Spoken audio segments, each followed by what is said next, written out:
Every morning, God hands you something priceless.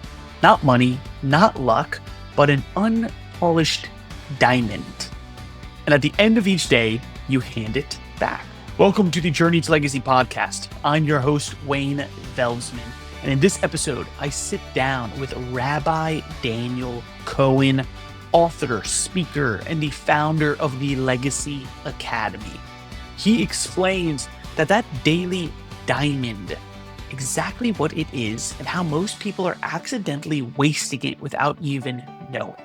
We talk about why thinking about death can actually make you live more alive, how a tiny moment like a hello in an elevator can change someone forever, and why the best way to get out of your own darkness and depression is actually by helping someone else.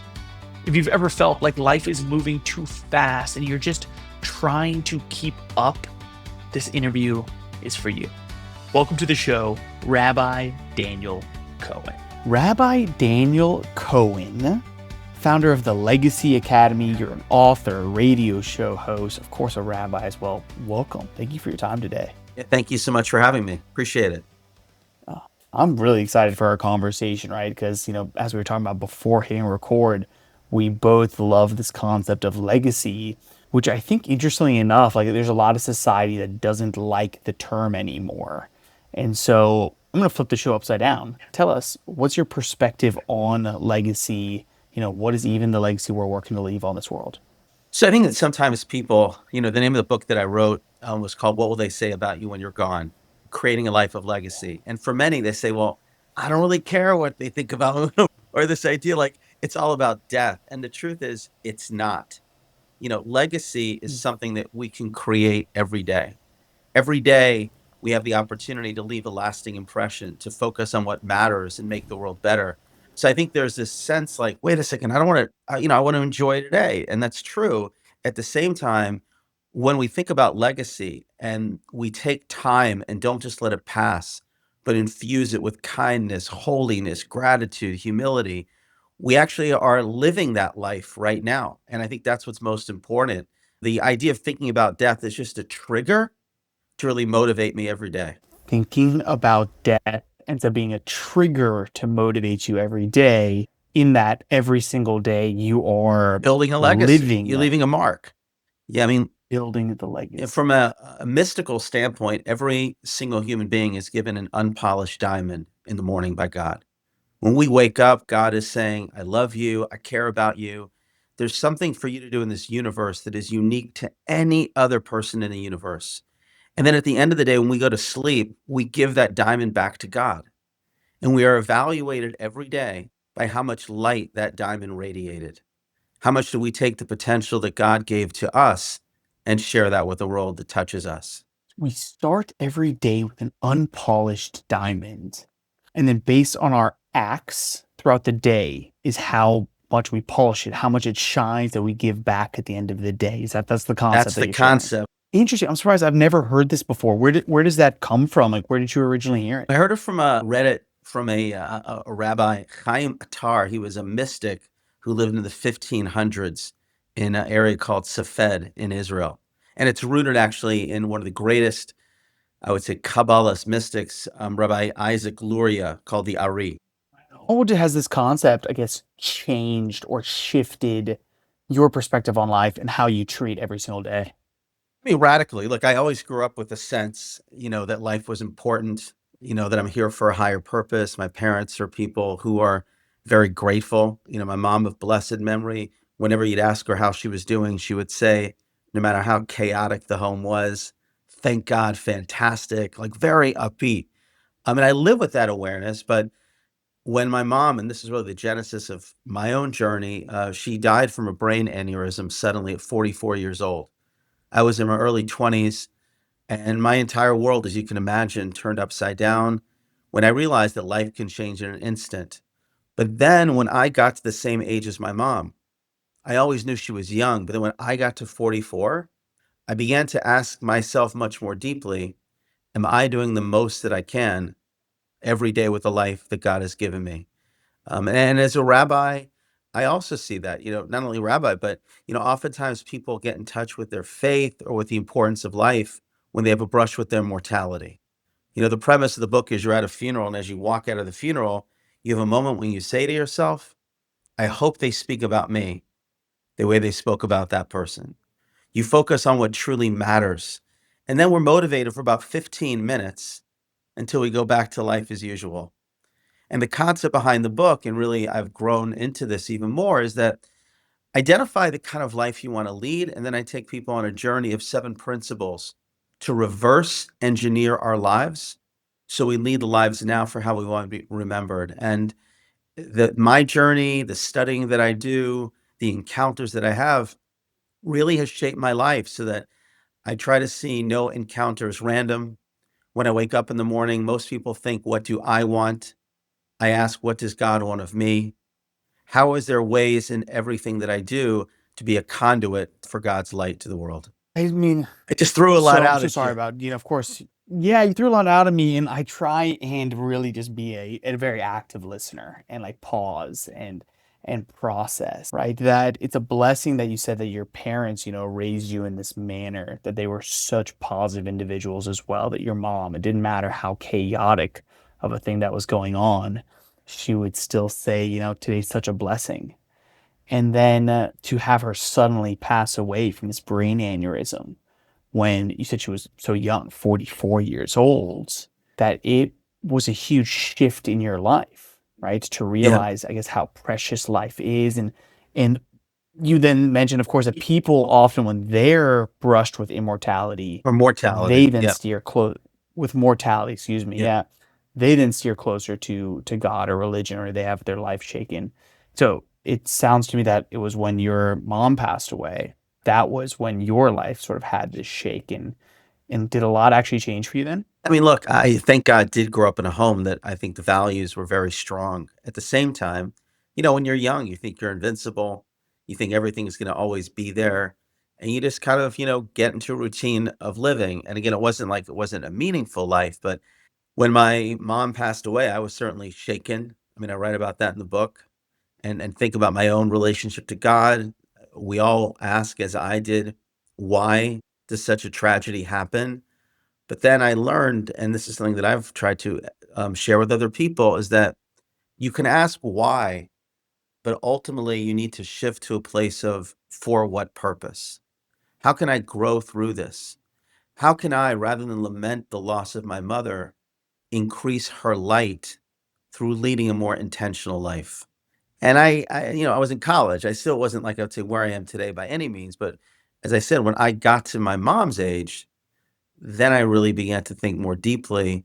And as I try to do every day, about how am I both modeling a life that is focused on what matters every day and inspiring other people just to light their flame and give them a sense that at the end of the day, God is not going to ask any one of us, was I like somebody else?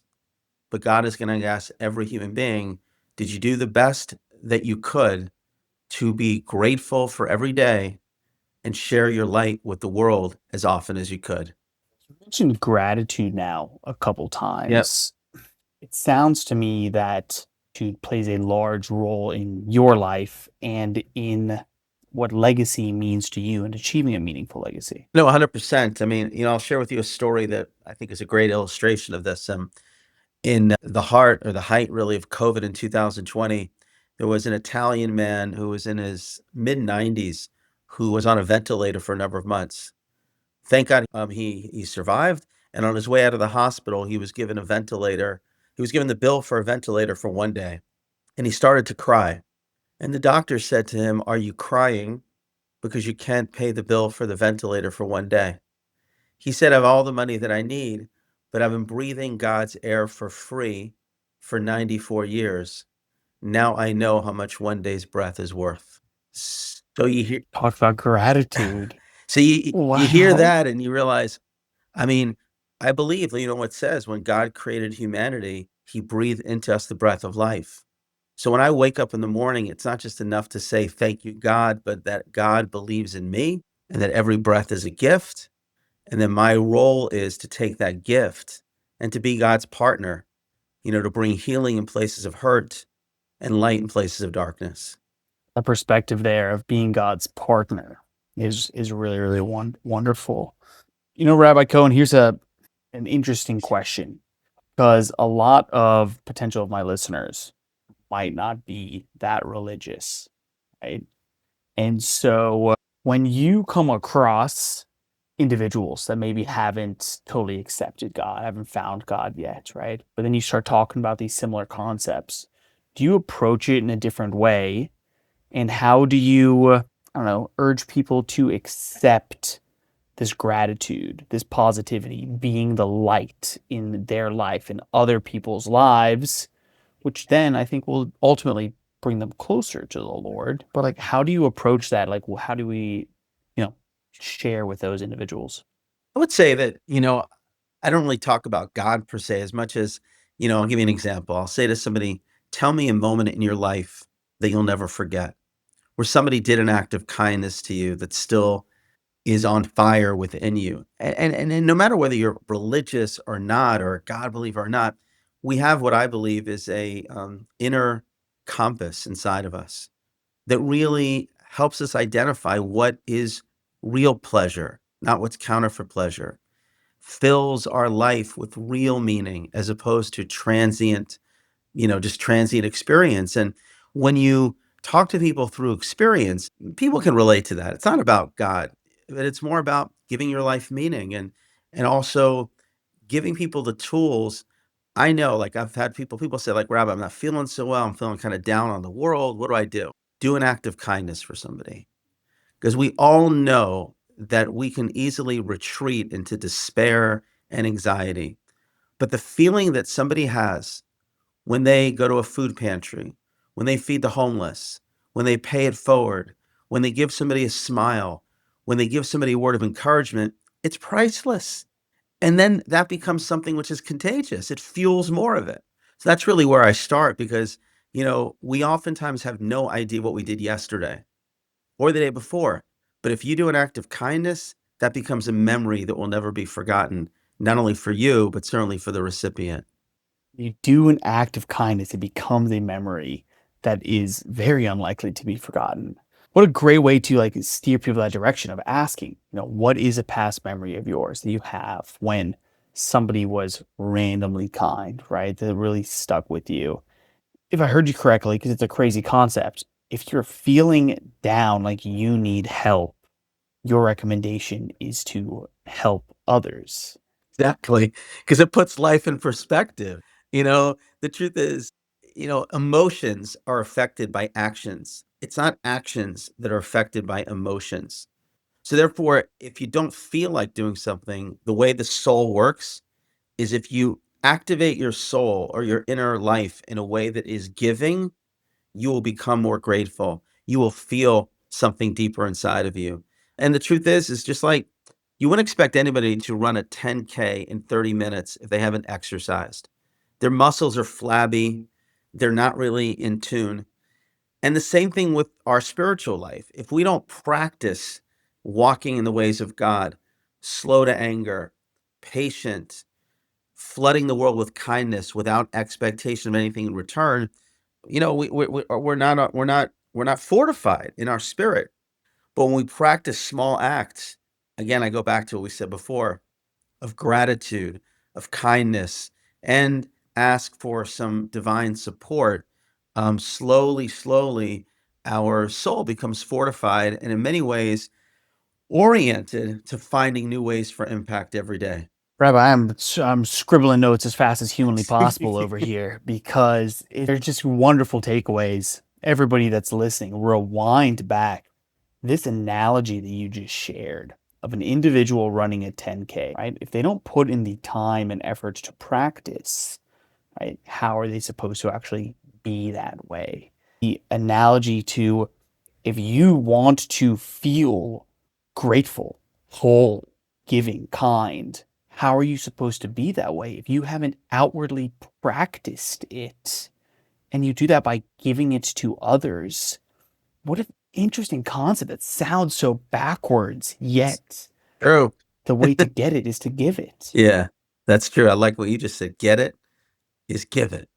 Yeah, there it is. No, actually, I spoke with a neuroscientist, neuroscience, and like he did a bunch of other things also that are off the top of my head. I'm trying to look at my notes, but behavioral science, psychology, and he was explaining even that through acts of kindness, not only are you triggering the release of essentially happy chemicals, right? Right. Dopamine, all of these different neurochemicals, essentially, right? In others, you triggered it in yourself as well.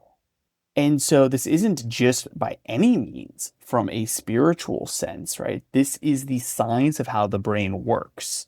And that's how we actually start to rewire ourselves Yep. to look for more of it, is by first actually giving it as well. Yeah.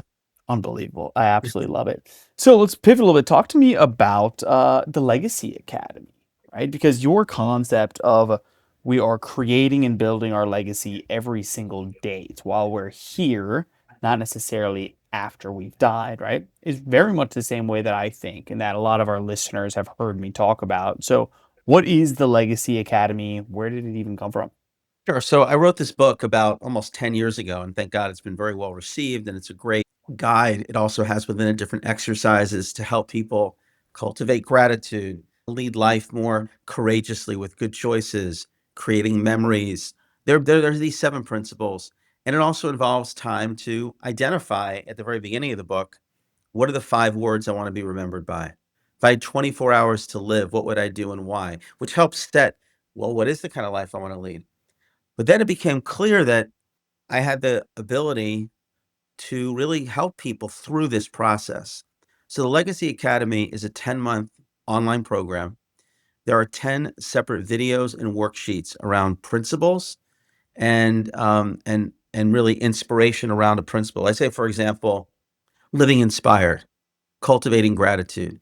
So each month, a person gets a video around the principle and the worksheet so they can actually, and then I become their mentor. They send me the worksheet. The third week of the month is a cohort conversation with other like-minded people who are also interested in personal growth, and I facilitate a conversation. We share our successes, our strategies to really incorporate this principle into our lives. And then the last week of the month is a 30-minute one-on-one spiritual consultation so that I'm really helping people, almost holding their hand virtually to help them lead this best life. So I started this about a year and a half ago. We're up to our 4th or 5th cohort now, and it's growing. And, you can look at my website, or it's called www.livelegacyacademy.com, or my website, Rabbi Daniel Cohen. People can reach out, but it's been a great way for people to be much more scheduled, intentional, and diving deeper into really becoming the kind of person that we want to be. You're guiding individuals towards really intentionally becoming the person they want to be. I like that you even start with what are the 5 words, right, that you want to be remembered by. What an amazing guiding principle. Have you ever heard of the concept of writing your own obituary? Yeah, sure. I mean, to a certain degree, this is a bit of that exercise. In other words, really getting people to think with the end in mind, like how do we want to be remembered? And again, it's not a matter of, I worked at this company, I did this, or this is my hobby was skiing. It's not that. It's more like impact oriented. What is the impact that I want to have on my family, on my friends, on my community, the kind of person that I am? I know, like, somebody said who didn't know my mom, who was visiting Atlanta where I grew up, they approached somebody who knew my mother. And they said to the person, tell me about Sandra Cohen. And the person said about my mom, which may have been her 5 words, she was a stranger to no one. She was a stranger to no one. I mean, those words tell you a lot about a person's spirit, that they're able really to see God in everyone, are non-judgmental, are welcoming. And that certainly was my mom. And I would say certainly a great 5 words to describe her. Was a stranger to no one. Man, that just gives you such an amazing Yes, picture it of the type does. of individual that she was. I mean, so Rabbi Cohen, I'm curious for you, what are the 5 words that you want to be remembered by? Well, I like my mom's 5 words, but I'll tell you, well, I think a lot about the notion of, I don't know, these are 5 words per se. I think a lot about being a conduit for God's light. Like the notion of a conduit is about recognizing that I'm not here. Somebody once said, don't be a dam, be a river. A dam means I'm just accumulating blessings for myself. A river means that in every moment, in every day, God is investing me with his light and his potential. And I do try to do my best to seize opportunities for impact, to really try to reveal hidden sparks in every moment. And that's very much the way I think we all should live. I mean, there's an idea in Jewish mysticism that says at the end of our lives, we're going to see two films. They're not Harry Potter. They're not Lord of the Rings. They're not even Mission Impossible. The two films are called How You Led Your Life and How You Could Have Led Your Life. And the difference between the two determines how we will feel about how we led our life. And I think about that a lot, like especially, in the book, I talk about the importance of what I call the Elijah moment, which is, Elijah. I'll give you the quick story. Elijah was a prophet who kind of shows up at different points, but the story is based on an idea where somebody came to a mystic and said, I want to see Elijah the prophet. And the mystic said, well, go into the forest. There's a widow there with children. Bring food for the weekend. You'll see Elijah. He goes there for the weekend. No Elijah. Comes back to the mystic, and the mystic says, I promise you, if you go again with food, you'll see Elijah. The guy goes deep into the forest. It's Friday afternoon. He's within earshot of the home, and he hears a child crying out to the mother saying, Mommy, where are we going to get food from for this weekend, for this Sabbath? And the mother turns to the child and says, just like Elijah came last week, Elijah's going to come again. And he realizes that he was the person in that moment that woman needed most. And we have to have a perspective. God is not asking us to change the world, but we can each change the world of one person. And when we do that and are aware, Mark Twain said, the two most important days of your life are the day when you're born and the day when you understand why. That if I am in an elevator for 20 seconds and there's somebody there who's in a wheelchair who looks a little bit down, and I have a moment when I can, how are you? God bless you. I'm not going to see that person again. But those 10 seconds, for all I know, made a real difference in the life of a person who may not have been feeling so upbeat about life. You're in a car, a cab, an Uber. You have a moment when you say, do I engage or do I not engage?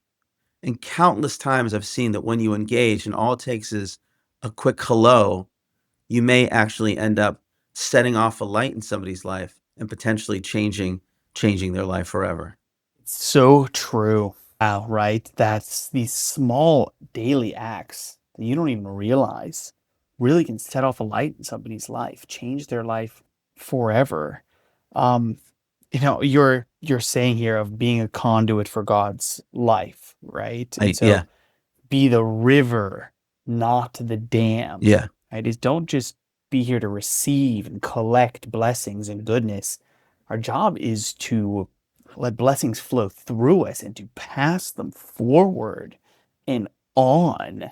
And so what a great story that you shared. And it reminds me of another one that I'll share briefly. I'm curious if you've heard, is that there was this individual in San Francisco back in the day near the Golden Gate Bridge that was deeply depressed, didn't have anybody in his life, and he just given up on the world. And it's really sad, but one day he wrote a suicide note.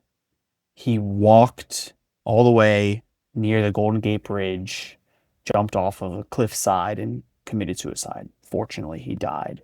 And when the police got back to his apartment and they found the suicide note, is what it read essentially said, I've sadly given up on humanity. I see no good in this world. Today I will go commit suicide unless on my way to the bridge, someone greets me, someone smiles at me, then I will know there's a hope for humanity. I didn't hear that specific story. We don't know what people are going through. And it seems small and insignificant you're in an elevator for 20 seconds of saying hello to somebody, right? Yeah. You get into an Uber. Hey, how's your day doing? Right, exactly. Throwing a little bit of positivity, gratitude out. Little do you know that person on the receiving end might be that guy that is walking towards the bridge. It's up to us to be the river, huh? Be the river, not the dam. Exactly. Yeah, I mean, it's really, Wow, yeah, I love that. yeah. I mean, look, I think one of the things that's related to this, I mean, there's many things, but the idea that we also never know, it says in chapter 11, Ecclesiastes, written by King Solomon, great line. He says, "Cast your bread upon the waters, and one day it will return." The bread symbolizes your generosity of spirit. Sometimes we think we need to know, well, what's going to be? Will they accept it? How's it going to impact the person? Solomon is saying, just do it. Cast your bread on the waters. One day you may find something that comes back to you. And a great story, I started with a friend of mine who's a pastor, the Elijah Moment campaign to really flood the world with acts of kindness. It morphed into actually the Stanford Kindness Project in our city. But a woman wrote into us and said, I'm a NODA. A NODA is a no one dies alone nurse at Stanford Hospital, a volunteer. She said, we sit with people near the end of their life just to know that they're not alone. And this woman said, there was a guy that I was sitting with and I would feed him ice cream near the end of his life, but I felt very connected to him. Unfortunately, he passed away. And the woman said, she was telling her family about this story. And her family said to her, you know, the person who you're talking about, his father was your OBGYN who helped bring you into this world. And here you are decades later, helping his son physically leave this world. So no act of kindness is not everlasting. We may not see the benefit immediately, but God arranges for those acts of kindness to continue to live, to grow in ways that were something we never could have imagined. Cast your bread, it will return back. And one day it'll return back. One day it will. Rabbi, I want to ask you a different question that it's a conversation that I actually had yesterday that you mentioned a little while ago. You said it was, I don't know if it was Jewish proverb or what exactly you said, but it's this idea that the day of your reckoning, you go to meet God and he shows you two stories, two movies, we'll call it, Yeah. right? One of the life you led, one of the life you could have led. My question stems around that God has a plan for all of us. And so, where is this line, God's plan versus human free will? And if he has a plan for us, it will be so. Yet, is there this? Because I also kind of believe in this story, this concept of there is an ultimate plan versus, well, it's up to you to figure your way. What are your thoughts? Like a simple philosophical question on your podcast, but I'll give you Nice and easy one for you. I'll give you a metaphor, okay? You have a kid and you say to this kid, you can either have ice cream or spinach, okay? Now, Mm. I know as a parent that that kid will go for the ice cream. The kid's not going to have spinach. Does that mean the kid doesn't have free choice? Of course the kid has free choice. I just know the kid so Sure. well that I know where the kid's going to go. Now, that doesn't mean, Mm. therefore, that just because God is omniscient and knows where we are going, doesn't mean we don't have free choice. That's, I think, number one to think about. The other thing is that ultimately, as much as God knows us, part of that, we still have choices, even though God knows those paths, because every time we do let's say we act in a way that is godly, okay? You do an act of kindness, you express gratitude, you make a choice that is a good choice. We actually change who we are, and our trajectory and our destiny changes. In other words, so God knows that where we're going to go, and He even knows all the choices. But the truth is, it's not. Therefore, it doesn't mean, therefore, that this is going to be who I am all the time. I may choose, and God knows that because He knows us so well. But I still have the free choice to change my destiny. Like I have the ability to now become literally a different being because of the choices that I make that literally now will change my future in a different way. And sometimes, at the moment of choice, it just seems like a slight deviation. But imagine somebody who's driving a car and there's a fork in the road, okay? In that moment, it's either here or there. But within a day or two, you are in totally different universes because you've made that little choice. And that's the way it works in life a little bit. Like those little choices, which are free choice, can truly, you know, change our future. So I don't see them as contradictory. I think God's knows us so well that he just understands where we're going to go, but it doesn't mean we don't have free choice in the process. Mm. Yeah, and so I'm totally with you, right? And what a great little story analogy around the do you want the spinach or the ice cream, right? Kid totally has choice, but of course, we as the parent, I know they're going to take ice cream. What a cool, interesting analogy. And then you get to saying that, if you make small decisions, small changes today, course of a lifetime, right? Every analogy, if you're driving down the road, right, you make a slight left an hour later, you're very far down a different path. Right. I completely agree with these, and there's definitely not an answer that we're going to come to Yeah. here, right? I've had this conversation many, many, many times, right? It's just an interesting concept that the belief of God is the parent that knows we're going to pick the ice cream instead of the spinach, right? He has this plan for us, but at the same time, with our free will, it's like, well, today I choose. Yeah, it Tomorrow I may choose be. the ice That's cream. correct. Tomorrow I keep choosing the ice cream, even though a lot of society will learn I should choose the spinach, right? And so I do because I have free will. Yet at the same time, God knows my end destination. He has the full plan already set out for me. Yeah. Yeah, like, I think And also, that's by the way, in connection to what you said, I think there's an important principle also, which is that we are not victims of our circumstance. It's important to never say, "I am who I am because of my family, my environment, and there's not or I was born this way." It's important. We ultimately have the opportunity, and this is something that Viktor Frankl talks about a lot in his book, Man's Search for Meaning, that ultimately that is free choice. How do I see my circumstance? How do I choose life even in the midst of a challenging time and redirect my life? That's something that God has never taken away from us. And that's actually the way that we build legacy every day. nice, nice. How we get to choose how we see life, how we see our Yeah, circumstances. exactly. And recognizing that that's never been taken away from us. And I can't change where I am right now, but I can change how I see where I am and then maybe chart a different direction from there. And again, it's like there's a great Rabbi Cook, who said, "Don't lament the darkness, increase the light." A lot of people are in a mindset of just lamenting the darkness. The world is crazy. I can't believe the news says this, the news says that.